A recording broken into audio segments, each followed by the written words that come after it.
What's up, soul family? If you've been looking for advice in love, then I could have a message for you. If you're interested in a one-on-one reading, you can do so by booking with me in the link in the bio or by messaging me directly. First reading is $20 and it's up to 20 minutes, and we'll see what comes out, or you can ask a question and we'll go from there. That being said, let's see what comes out and what's in the field for love for you. So we have November, so maybe you have a partner coming in November. Valley, which is deep personal strength that will assure success. January, so maybe there's like a development between November and January.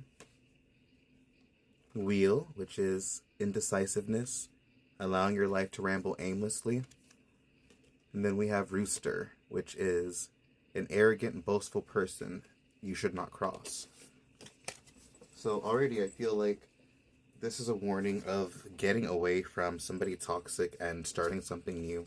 It's like a lot of times we tend to build bonds with people, and sometimes we're trying to force a connection that doesn't need to be there. And then we have the Fool card. So yeah, starting something new completely and diving into a new adventure versus trying to make something work with somebody old, especially if they're arrogant, if they're annoying, if they're obnoxious, if they're not like aligned. It's like sometimes we're trying to force something to work, and while you can manifest anything, sometimes it's not even worth like the battle it takes to try manifesting somebody in that degree. So then we have the Ace of Pentacles and King of Swords. So once again, something new, like a new start or beginning in some way, shape, and form with Ace of Pentacles. So there are new opportunities to be had. And then the King of Swords, maybe you're with somebody who's too logical and too rational, or too much in their mind and not empathetic or caring enough. And then as a result of it, like when somebody's too fucking logical and they don't have any compassion or kindness or love, then that could be something that creates such a disconnect in a relationship, because they're not able to be empathetic. They're not able to actually relate to another person in a healthy way. They're just blinded by what they believe to be the most rational, logical thing, when in reality, by being too rational or too logical, you're then shutting yourself out from actually using it in a healthy way, because you're not balancing that out with empathy and with kindness and compassion. So there is definitely the energy of also being kind and compassionate while you're being rational or making certain decisions that we can consider to be held within logic. Both are important. So if you're definitely stuck with somebody who is, or pursuing somebody who seems to be a little bit more arrogant or kind of more of an asshole in that sense, then maybe you need somebody who's a little bit more open to, you need to maybe be open to changing or shifting some kind of experience. Maybe you need to be open to somebody who's better connected to their emotions versus somebody who's like rejecting or shutting down or not able to actually process or connect to being able to love you even properly or show emotions to you properly in a healthy way.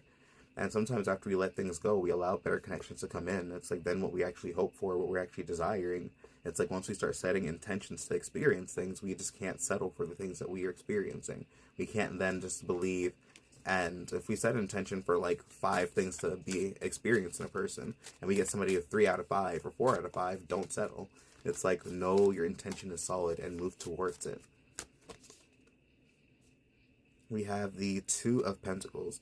So this has a lot to do with maybe balancing out different things. So sometimes we have to balance out like what we consider to be an unrealistic expectation with like reality.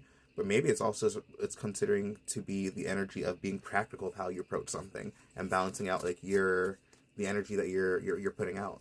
So instead of maybe like you always putting out so much intentions and efforts and work towards something, maybe it's time for you to balance what you are doing and what you are taking on.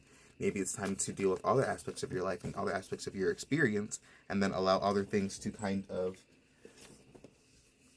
be taken care of from there. So instead of like focusing so much on relationships or that part of your life, maybe it's time to just focus on other things that you're dealing with. And then like with the Moon card, the Moon has a lot to do with like our subconscious sometimes being what it could be causing the disconnect between like what we're experiencing. So maybe it's just a call to continue to work on whatever problems you feel, or whatever beliefs and mentalities, or whatever you make, because sometimes we settle, and sometimes that's a subconscious pattern that we have to break. So maybe there's a matter of having to shift out of that by tackling the subconscious patterns, by tackling our beliefs and really assessing what we believe to be true and like what we're actually going to put up with in a connection. Because sometimes we are experiencing what we're experiencing because we don't think that we can experience anything better. So I think there's definitely a call to put time and effort into other facets of your life and other experiences, and then even balance out the intentions and the efforts that you put towards the connections that you are trying to build, so you're not just dumping into something that you're not, getting something returned. And then I think also it's the call to, sorry, not that one, with the moon, the call to assess the beliefs that we have around this topic, and assess the beliefs that we have when it comes to interacting with people and individuals, and what we believe we are worthy or what we're able to experience.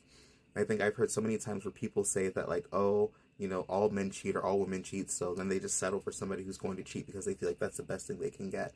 Or people who think that all men are just lazy and then, don't need to help out or don't have the ability to, be a healthy partner or this or that. Like, people just have very toxic mentalities.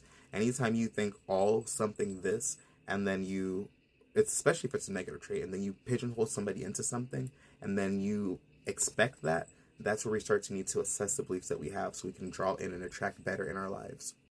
And then from there, we start to be able to experience the Ten of Pentacles energy. It's like once we start to eradicate all the things that we don't want in a connection, once we are able to start assessing all the things that we're settling for, then we allow the star energy to come in. Then we allow the energy of like what we're actually hoping for and what we're desiring to head our way so we can actually build a steady foundation for a healthier connection or a healthier relationship versus settling for all the things that we don't want in a connection. But that being said, peace and blessings, and I'll catch you in the next reading.